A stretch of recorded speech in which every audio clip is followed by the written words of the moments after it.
Video देखने से पहले आप लोग मेक श्योर करना कि आप लोगों ने चैनल को सब्सक्राइब कर रखा हो, नहीं तो आपको मजा नहीं आएगा। तो चलो फिर इस वीडियो को जल्दी से एंजॉय करो। वीडियो 3 की स्टार्टिंग में हम लोग देखते हैं रेन और कनाडे एक इन में आ जाते हैं, जहाँ पर कनाडे काफी ज्यादा खुश हो जाती है क्योंकि उसे फाइनली एक बेड मिल चुका है। लेकिन रेन वहाँ पर काफी ज्यादा घबराया हुआ लगता है। तभी इनकी ओनर आकर रेन से कहती है कि आज तुम दोनों काफी ज्यादा एंजॉय करना। इस पर रेन कहते हैं कि तुम कैसी बात कर रही हो।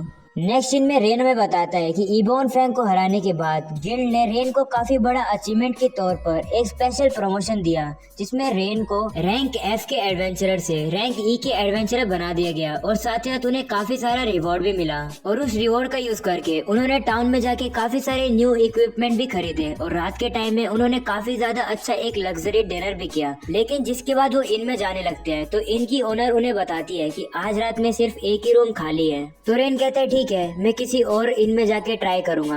लेकिन इनकी ओनर जबरदस्ती रेन को वो इनका रूम दे देती है, जिसके बाद रेन और कनाडे अपने रूम में आ जाते हैं। रेन सोचने लगता है कि आखिरकार हम लोग एक ही साथ कैसे रहेंगे, जिसका तो कनाडे को बताता है कि मैं इस रूम से जा रहा हूँ, मैं बाहर की साइड जाकर कैंपिंग कर लूंगा। तो कनाडे परेशान होकर रेन से कहती है क्यों, क्या हुआ। तो रेन शर्माते हुए कहता है कि मैं उसी सेम रूम में नहीं रह सकता हूँ जिसमें एक लड़की सो रही हो। तो कनाडे कहती है मुझे तो कोई दिक्कत नहीं है तुम्हारे साथ रात बिताने में। हाँ, मैं थोड़ी सी तो एम्बेरस हूँ, लेकिन मुझे पता है कि तुम वैसे तरीके के लड़के नहीं हो, इसलिए मैं तुम्हारे साथ ठीक रहूंगी। ये सुनकर रेन कहता है कि ध्यान से सुनो, तुम लोगों को इतना इजीली ट्रस्ट नहीं कर सकते हो। वैसे भी हम लोग थोड़े दिन पहले ही मिले हैं और हम लोग एक दूसरे को अच्छे से जानते भी नहीं है, तो तुम मुझ पर ट्रस्ट कैसे कर सकती हो। ऐसा बोलकर रेन वहाँ से जाने लगता है, लेकिन कनाडे उसको रोक कर कहती है ऐसा नहीं है कि मैं किसी को भी ट्रस्ट करती हूँ, मैं सिर्फ तुम्हें ट्रस्ट करती हूँ क्योंकि मैं जानती कि तुम हो। मुझे पता है कि तुम बाकी लोगों की तरह नहीं हो, हम दोनों एक साथ कॉमरेड्स हैं। ये सुनकर रेन काफी ज्यादा खुश हो जाता है और कनाडे से कहता है कि ठीक है, मैं बाहर नहीं सोऊंगा, मैं अब यहीं पर ही सोऊंगा। जिसको सुनकर कनाडे भी काफी खुश हो जाती है। जिसके बाद रात में हम लोग देखते हैं रेन आराम से सो रहा होता है, लेकिन कनाडे अभी भी जागी होती है और सोच रही होती है कि रेन सच्ची में काफी अच्छा पर्सन है। सभी अल्टीमेट स्पीसीज में से कैट स्पीड सबसे ज्यादा रेयर होती है, जिसकी वजह से अनगिनत ह्यूमंस मेरे को पकड़कर पैसे के लिए और अपने लालच को पूरा करने के लिए मुझे पकड़ना चाहते थे। जब मैं रेन से सबसे पहले मिली थी, वो मुझे देखकर काफी ज्यादा सरप्राइज हुआ था और उसने बिना किसी लालच के मेरी जान बचाई थी। रेन मुझे बाकी नॉर्मल लड़कियों की तरह ही ट्रीट करता है, जो कि मुझे काफी ज्यादा अच्छा लगता है, कि मुझे काफी ज्यादा खुशी भी होती है। जिसका कनाडे कहती है कि मैं पक्के से कह सकती हूँ कि रेन अभी भी काफी ज्यादा हर्ट है क्योंकि उसे अपनी पार्टी से निकाल दिया गया। वो एक्ट तो ऐसा करते हैं कि उसे कोई फर्क नहीं पड़ता, लेकिन अंदर ही अंदर मुझे पता है कि उसे इस बात से परेशानी होती है और मैं चाहती हूँ कि मैं रेन के उन वुंड को हील कर सकूं। मैं रेन को स्माइल करता हुआ देखना चाहती हूँ। जिसके बाद कनाडे प्रॉमिस करती है कि वो हमेशा से ही रेन के साथ ही रहेगी। जिसके बाद हम लोग देखते हैं कि रेन और कनाडे को मिले हुए अभी एक हफ्ता हो चुका है और उनकी जॉब्स काफी ज्यादा स्मूथली चल रही है। उसके बाद वो लोग गिल्ड में पहुँचते हैं, जहाँ पर रिसेप्शनिस्ट उन्हें स्ट्राइड ब्रिज पे गार्ड डॉग के बारे में बताती है। रिसेप्शनिस्ट उन्हें बताती है कि ब्रिज के ऊपर एक ऐसा गुंडा है जो कि वहाँ पर से जो भी लोग जाने की कोशिश करते हैं उन लोगों से लड़ता है। अच्छा है कि उसने आज तक किसी को भी जान से नहीं मारा है और एक बार जब वो बैटल जीत जाता है तो वो वहाँ से भाग जाता है और इसी गुंडे की वजह से कोई भी इस ब्रिज को यूज नहीं कर पा रहे हैं। जिसके बाद वो रेन से कहती है कि क्या तुम इस जॉब को एक्सेप्ट करोगे। तो रेन उससे पूछते है कि क्या रैंक ई का एडवेंचरर भी इस जॉब को कर सकता है। तो रिसेप्शन से बताती है कि इस जॉब को कोई भी रैंक का एडवेंचरर कर सकता है और जो भी उस गुंडे को सबसे पहले हराएगा उसे काफी अच्छा प्राइस मिलेगा, 5 गोल्ड के पीसेस। ये सुनते रेन चौंक जाता है और रिसेप्शन से कहते हैं कि ठीक है, मैं इस जॉब को करूंगा। जिसके बाद हम लोग देखते हैं कि रेन और कनाडे उस ब्रिज पे पहुंच जाते हैं। कनाडे रेन से कहती है कि ये ब्रिज तो वाकई में काफी बड़ा है। तो रेन बताते हैं कि ये ब्रिज ही ऐसा तरीका है जिससे कि सेंट्रल कॉन्टिनेंट से साउदर्न कॉन्टिनेंट में जाया जा सकता है। वहीं पर कनाडे ब्रिज को देखकर काफी ज्यादा एक्साइटेड हो रही होती है क्योंकि आज तक उसने ऐसा ब्रिज कभी नहीं देखा। जिसके बाद कनाडे रेन से पूछती है कि आखिरकार वो गार्ड डॉग कैसा पर्सन होगा। तो इस बात पर रेन सोचने लगता है कि अभी तक गार्ड डॉग से लड़ने के बाद कोई मरा तो नहीं है। मैं उन लोगों के पास तो गया था जिन लोगों ने गार्ड डॉग से लड़ाई करी थी, लेकिन उन लोगों ने कुछ बताने से मना कर दिया, बल्कि उन्होंने अपना मुंह तक ही नहीं खोला, जिसकी वजह से मुझे गार्ड डॉग के बारे में कोई भी इन्फॉर्मेशन नहीं मिली। और इसी वजह से रेन कहने लगता है कि जो हमारा एनिमी है वो बिल्कुल अननोन है, इसलिए मुझे अच्छी तरीके से पूरा अपने गार्ड पर रहना होगा। जिसके बाद कनाडे रेन को आसमान में देखने के लिए कहती है तो उन्हें आसमान में काफी बड़ा ड्रैगन दिखता है और ड्रैगन भी उनको देख लेता है और काफी जोर से उनकी तरफ हवा मारता है।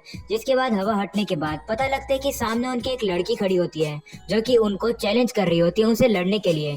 वहीं पर रेन काफी कंफ्यूज होकर कहने लगता है कि क्या ये ड्रैगन एक लड़की थी। वही ड्रैगन गर्ल उनसे कहती है कि क्या तुमने सुना नहीं, मुझसे लड़ाई करो। तो रेन कहता है उससे पहले तुम मुझे ये बताओ कि क्या तुम वही गार्ड डॉग हो जो कि इस ब्रिज पर सभी लोगों से लड़ाई कर रही है। जिस पर वो कहती है गार्ड डॉग निकनेम मुझे पसंद तो नहीं आया, लेकिन हाँ मैं वही हूँ। जिसके वो बताते हैं कि उसका नाम तान्या है और वो एक अल्टीमेट स्पीसीज है ड्रैगनॉइड की, और वो इस ब्रिज का यूज ट्रेनिंग के लिए यूज कर रही है। ये सुनकर कनाडे रेन को बताते हैं कि ड्रैगनॉइड्स का एक लो होता है, जब वो 15 साल की हो जाती है तो वो एक जर्नी पर निकलती है जहाँ पर वो एकदम स्ट्रॉन्ग होकर आती है, और शायद से ये इसी ब्रिज का यूज कर रही है स्ट्रॉन्ग बनने के लिए। ये सुनकर तान्या कनाडे से कहती है कि तुम्हारा नॉलेज तो कमाल का है। जिसके बाद वो कहती है हाँ मैं तुम जैसे ही किसी स्ट्रॉन्ग पर्सन को ढूंढ रही थी लड़ने के लिए। एक फर्स्ट रेट का एडवेंचर और एक कैट स्पिरिट मेरे लिए काफी अच्छा अपोनेंट रहेगी मेरी स्ट्रेंथ बढ़ाने के लिए। मैं चाहती हूँ कि तुम मुझसे 2 on 1 फाइट करो, और मैं इस ब्रिज को तब तक छोड़ के नहीं जाऊंगी जब तक तुम मुझसे फाइट नहीं करोगे। वहीं पर रेन घबरा के कहने लगता है कि मैंने नहीं सोचा था कि मैं एक अल्टीमेट स्पीसीज से यहाँ पर लड़ूंगा। तभी कनाडे रेन से कहते चिंता मत करो, याद है ना कि मैं एक अल्टीमेट स्पीसीज हूँ। ये सुनकर रेन के अंदर थोड़ा कॉन्फिडेंस आ जाता है और वो कहता है तुम सही कह रहे हो। जिसके बाद उनके बीच की लड़ाई शुरू हो जाती है। तान्या काफी ज्यादा स्पीड में आकर रेन के ऊपर हमला करती है, लेकिन रेन उस अटैक को डॉज कर लेता है। इस वजह से तान्या काफी ज्यादा इम्प्रेस होकर रेन से कहती है कि आधे से ज्यादा लोग तो इस अटैक से ही हार जाते हैं, लेकिन तुम काफी स्ट्रॉन्ग हो। लेकिन रेन को काफी मुश्किल हो रही होती है इस अटैक को ब्लॉक करने में, जिसके बाद रेन पीछे हटता है तो तान्या इस बार अपने फायर से हमला करती है। इस अटैक को रेन तो ब्लॉक कर लेता है, लेकिन कनाडे की पूंछ जल जाती है। जिसके बाद रेन जाता है कनाडे की पूंछ पे लगी हुई आग को बुझाने के लिए। उसके बाद कनाडे को काफी ज्यादा गुस्सा आ जाता है तान्या के ऊपर, और वो उसके ऊपर हमला करने लगती है। और इस बार दोनों के बीच में काफी खतरनाक बैटल हो रही होती है, जिसको देखकर रेन काफी ज्यादा हैरान रह जाता है। रेन कहने लगता है कि ये चीटिंग तो है, लेकिन इसी मौके का फायदा उठाकर वो पीछे से हमला करने के लिए तान्या के ऊपर जाता है, लेकिन तान्या उसके अटैक को भी डॉज कर लेती है और उन दोनों को पकड़कर घुमाकर आसमान में फेंक देती है। जिसके बाद उनके ऊपर फायर से हमला करती है। दो हटने के बाद पता चलता है कि कनाडे और रेन ने अपने पैरों की मदद से एक दूसरे को पुश दे दिया था, जिसकी वजह से वो बच गए। इसी वजह से तान्या उनसे काफी इम्प्रेस होकर कहती है कि अब तक कोई भी इतनी देर मुझसे नहीं लड़ा है, अब मुझे और भी ज्यादा मजा आ रहा है तुमसे लड़ने में। वही रेन कहने लगता है वाकई में तान्या काफी स्ट्रॉन्ग अल्टीमेट स्पीसीज है, मैं पागल था, ये सोच रहा था कि मैं इसे कॉम्बैट लड़ाई में लड़ सकता हूँ। अब मुझे लगता है कि मुझे एक असली बीस्ट टेमर की तरह लड़ना चाहिए। जिसके बाद वो कनाडे से कहता है कि क्या तुम मुझे 3 से 5 मिनट दे सकते हो, क्योंकि मेरे पास एक पेन है। तो कनाडे भी मान जाती है और रेन वहाँ से जाने लगता है और कनाडे तान्या से लड़ने लगती है। वहीं पर रेन जाकर कोने में एक चीज फोकस करने लगता है। तब पता चलता है कि रेन जब आसमान में था तो उसने एक चिड़िया को देखा था, जिसको उसने अब टेम कर लिया। वो चिड़िया से कहने लगता है कि क्या तुम अपने दोस्तों को यहाँ ला सकते हो, जिस पर वो चिड़िया मान जाती है। जिसके बाद रेन कनाडे और तान्या की लड़ाई के बीच में पहुँचता है तो तान्या रेन से कहती है कि क्या मैं अब तुमसे लड़ने वाली हूँ, जिस पर रेन कहते हैं नहीं, मुझसे तो नहीं, लेकिन तुम इनसे लड़ो। जिसके बाद वो चिड़िया काफी सारी वहाँ पर आकर तान्या को चोंच मारने लगती है। तान्या कहने लगती है इससे दर्द तो नहीं हो रहा, लेकिन ये काफी ज्यादा इरिटेटिंग है। जिसके बाद वो चिड़िया को हटा देती है। उसके बाद वो रेन से कहने लगती है कि क्या तुम मुझसे मजाक कर रहे हो, तुम इस चिड़िया से मेरे को हर्ट करना चाहते थे।